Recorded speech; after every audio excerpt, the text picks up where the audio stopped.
C'est vous, monsieur Cranston? Oui, en effet.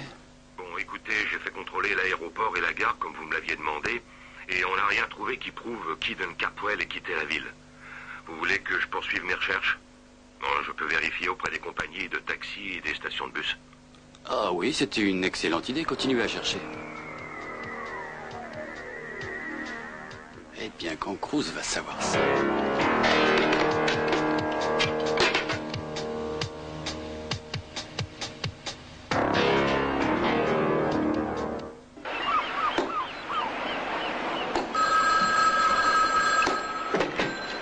Allô? Oui, Cruz, c'est moi. Écoute, je suis juste en bas de chez Cranston. Et Eden est avec toi? Non, elle n'était pas dans l'appartement. Mais écoute ça. Un type a appelé ici pendant que je fouillais un peu partout. Quoi? Le téléphone n'était pas débranché? Non. Cette torture de Cranston, il va me le payer. Attends une minute, écoute-moi. Ce type en question, il travaille pour Cranston. Il fait des recherches dans toute la ville pour retrouver Eden. Mais de quoi tu parles? Tu ne comprends pas, Cruz? Monsieur Cranston ne sait pas plus que toi où est passé Eden. Elle s'est enfuie, elle a disparu. Ouais, je vois. Bon, je te remercie, Pearl, je te rappellerai. Bon, alors maintenant, il a dépassé les bornes.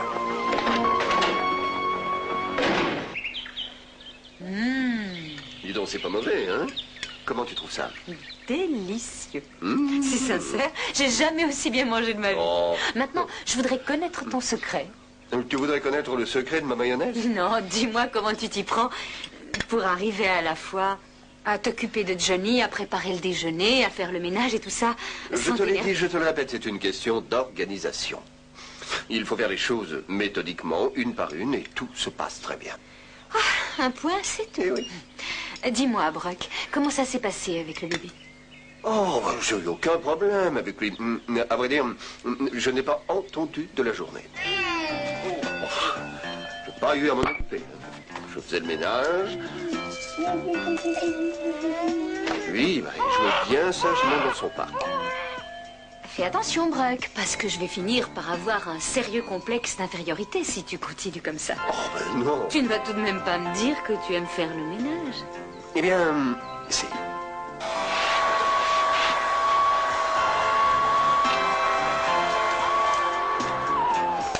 Ah non, je trouve ça très reposant de faire le ménage. Une fois qu'on a pris le coup de main, bien sûr. Il faut être organisé, c'est ce que je viens de te dire.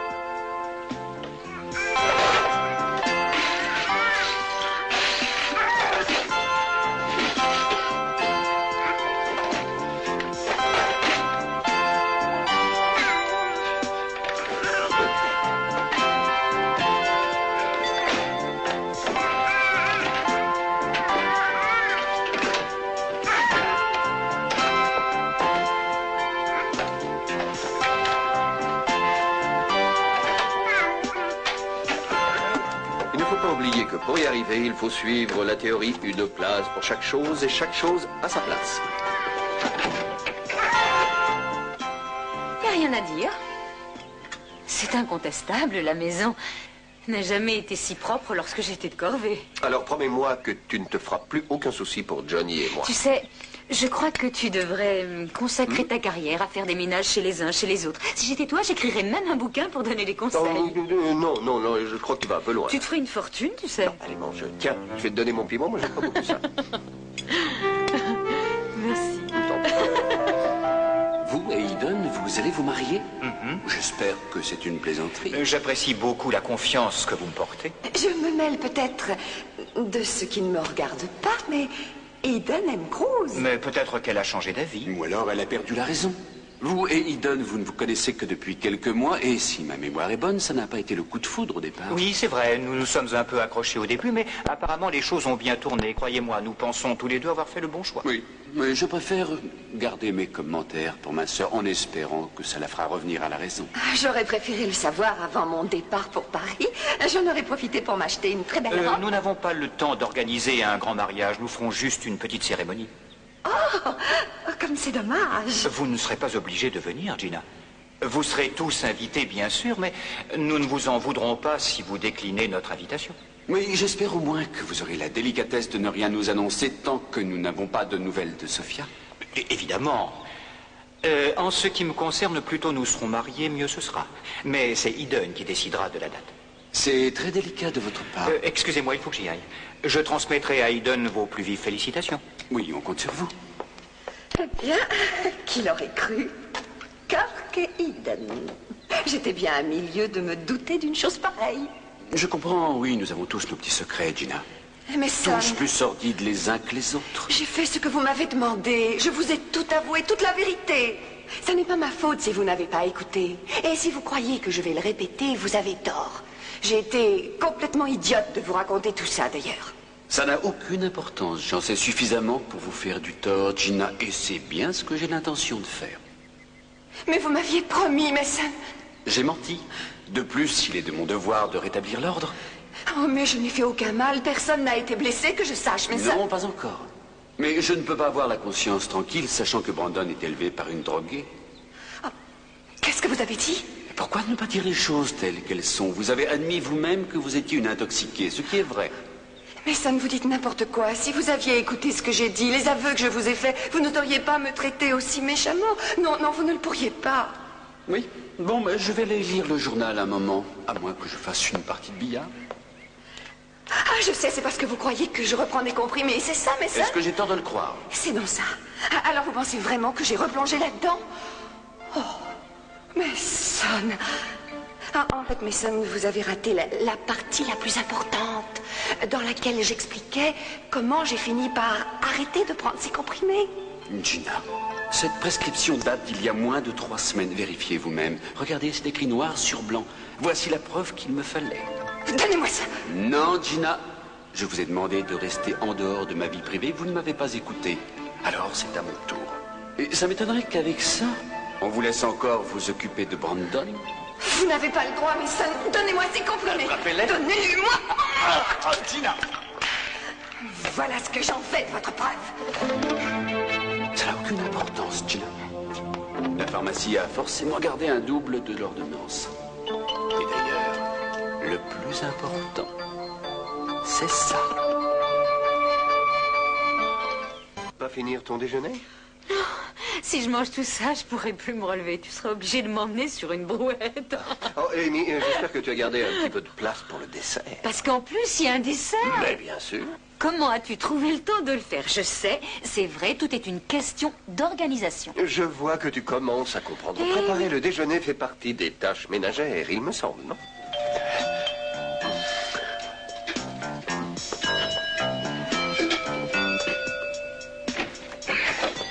C'est votre commande.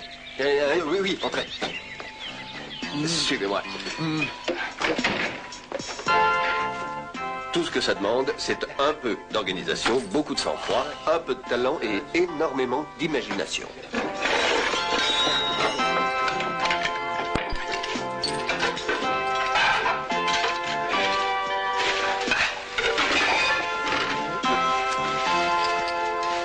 Oh, comment est-ce que ça sauve ce truc-là?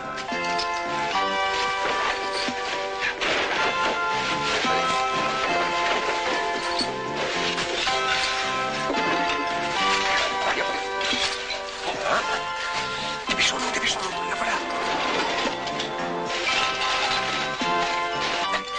Allez vous cacher.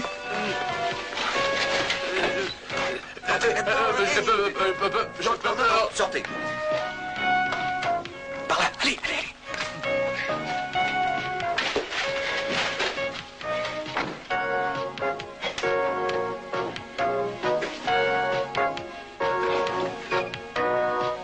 Ah, je n'ai jamais dit que c'était facile. On peut tout rater quelquefois. Même nous, les experts, il nous arrive de rencontrer certaines complications.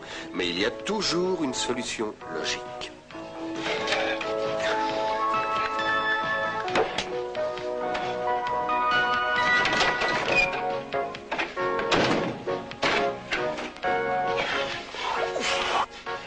Des questions? Seulement une. Tu es sûr que tu ne veux pas devenir domestique? Tu devrais y réfléchir. Tu serais un parfait homme d'intérieur. Les gens feraient tous appel à toi le jour où ils recevraient du monde à dîner. Tu aurais droit à un prix. Ah, tu crois, hein? Non, je vais y réfléchir. Bon, maintenant tu vas aller t'asseoir et te reposer un moment, hein, d'accord? Et moi, je vais à la cuisine et je reviens avec le morceau de résistance. Oh, c'est imprudent. Je vais avoir des complexes. Mais c'est le but.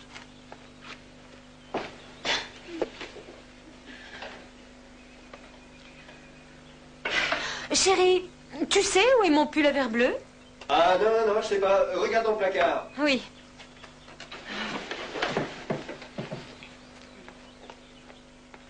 Non. Dans le placard du haut, je voulais dire. C'est ça ton organisation.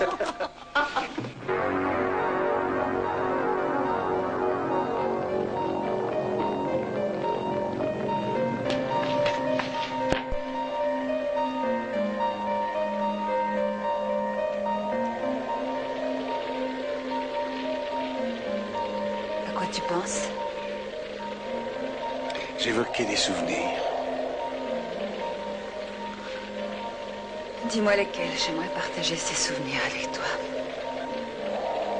J'étais en train de penser au jour où nous nous sommes rencontrés. C'était à Hollywood. Je m'en souviendrai jusqu'à la fin de ma vie. C'est vrai, je ne suis pas prêt de l'oublier. Je te vois encore debout sur cette scène, un micro pendu au-dessus de ta tête, prononcer cette tirade. Et toi, pour ne pas te faire voir, tu te tenais dans l'ombre. J'étais tellement lâche à l'époque, tu sais. J'avais l'estomac noué, je ne voulais pas que tu me voies dans cet état. Je savais que tu étais là. C'est vrai? Oui, je sais. Un pressentiment? En quelque sorte, oui. Je ne sais pas, j'avais senti une présence. Je sentais que quelqu'un me regardait. Et si tu veux savoir, mon cœur battait fort, très fort. Et je me sentais rougir, c'était absolument horrible. On a eu de bons moments.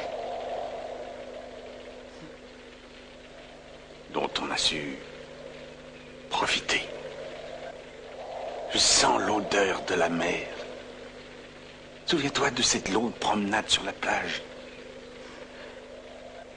Tu étais romantique.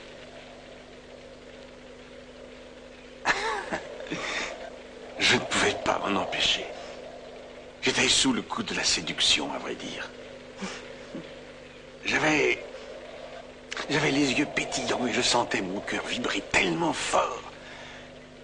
Tu te souviens de la fois où je suis rentrée du studio éreinté sur les genoux et ce jour-là, je n'arrivais même plus à marcher. Et je t'ai trouvé devant ma porte et t'étais des ballons dans une main et tu avais un énorme bouquet de fleurs dans l'autre. Ça n'est pas la fois où nous sommes allés prendre un bain de minuit dans la piscine de l'hôtel, par hasard? C'est exact, c'est aussi cette nuit-là que tu as couru tout nu sur la pelouse après un cygne blanc. Oh, j'aurais fini par l'attraper si ce crétin de garde ne m'avait pas attrapé avant. Tu étais mal à l'aise. Mais comment se fait-il que tu aies retrouvé tes vêtements et que moi je n'ai pas retrouvé les miens? Ça t'apprendra à courir tout nu après des cygnes. Ça valait le coup. On s'était tellement amusés. Et puis j'ai découvert que tu étais mariée. Excuse-moi. J'espère seulement que tout ça n'a pas été trop dur pour toi. Non. Non, pourquoi tu dis ça?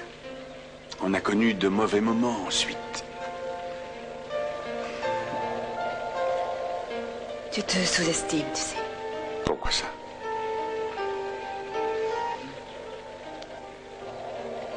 Je n'oublierai jamais nos moments passés ensemble.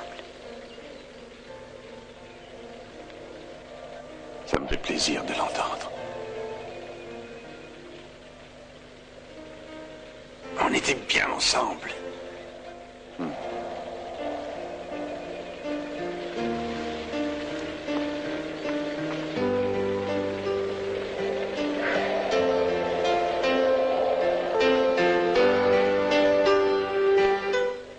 Qu'est-ce qu'il y a sur ce magnétophone?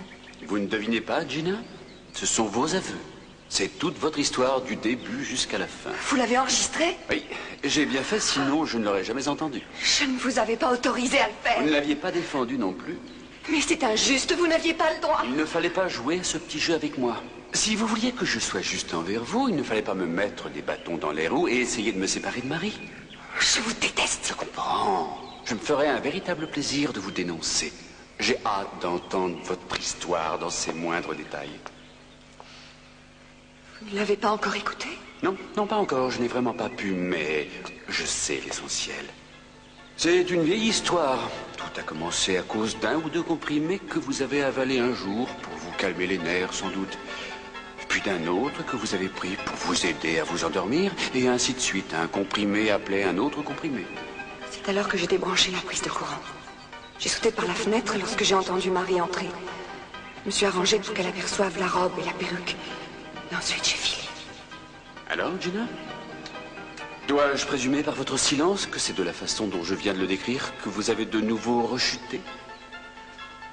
C'est presque ça, en effet. Je préfère tout de même l'entendre de la bouche de l'intéressé. Excusez-moi. Il faut que je récupère cette cassette avant qu'il l'écoute. Sophia, excuse-moi, je ne voulais pas te faire de peine. C'était pas grave, c'est seulement que j'ai pitié de moi, tu vois, oui, j'ai pitié de moi. Pourquoi? Pourquoi?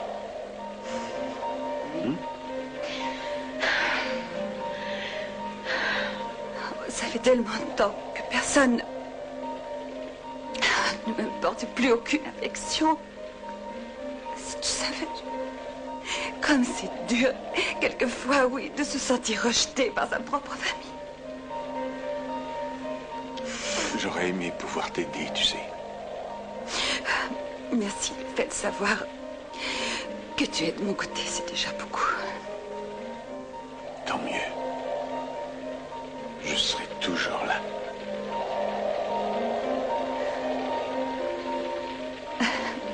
Quand je pense que tu es venu jusqu'ici pour nous sauver. Moi et Brandon, lui, tu lui as sauvé la vie. Je ne suis pas aussi bien débrouillé pour nous deux.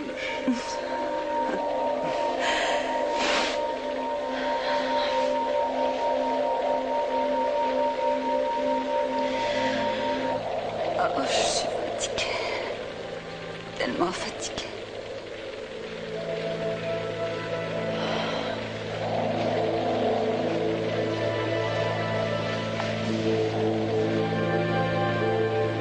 Sophia.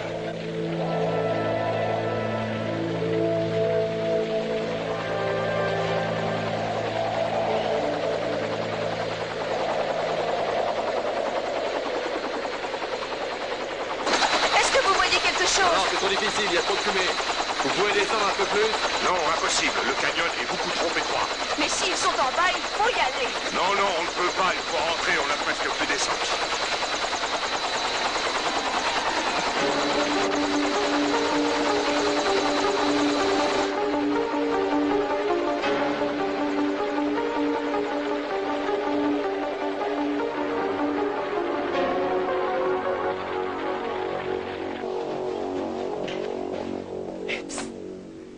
Il est déjà revenu? Ouais, depuis 5 minutes. Bon, je veux savoir Attends, ce qu'il donne qu'est-ce des que tu vas minutes. faire? Cranston, ouvre-moi! Merci pour ton aide, maintenant tu peux partir. Ouvrez-moi tout de suite ou j'enfonce la porte! Que voulez-vous? À votre avis. Bon, laissez-moi Je entrer, vous ai dit Cranston. qu'Eaton ne voulait pas vous voir. Vous ne voulez pas ouvrir, très bien. Oh. Vous commencez à me casser les pieds. Vous allez me lâcher. Foutez-le dehors. Foutez-le dehors. Lâche-moi. Vous m'avez dit qu'elle ne voulait pas répondre au téléphone alors qu'elle n'est même pas là. Et je vous conseille de lui répondre, d'accord? Bon, laisse-moi m'en occuper. Qu'est-ce que vous avez fait, Didon? Je ne lui ai rien fait. Et si vous continuez, vous allez recevoir mon poing dans la figure. Ça ne change rien. Nous allons nous marier. Eh ben, c'est ce qu'on va voir. C'est ça. Allez-y, allez-y, cassez-moi la figure. On se reverra au tribunal. S'il lui arrive la moindre chose, vous me le paierez. Est-ce que c'est une menace? Non, c'est une promesse.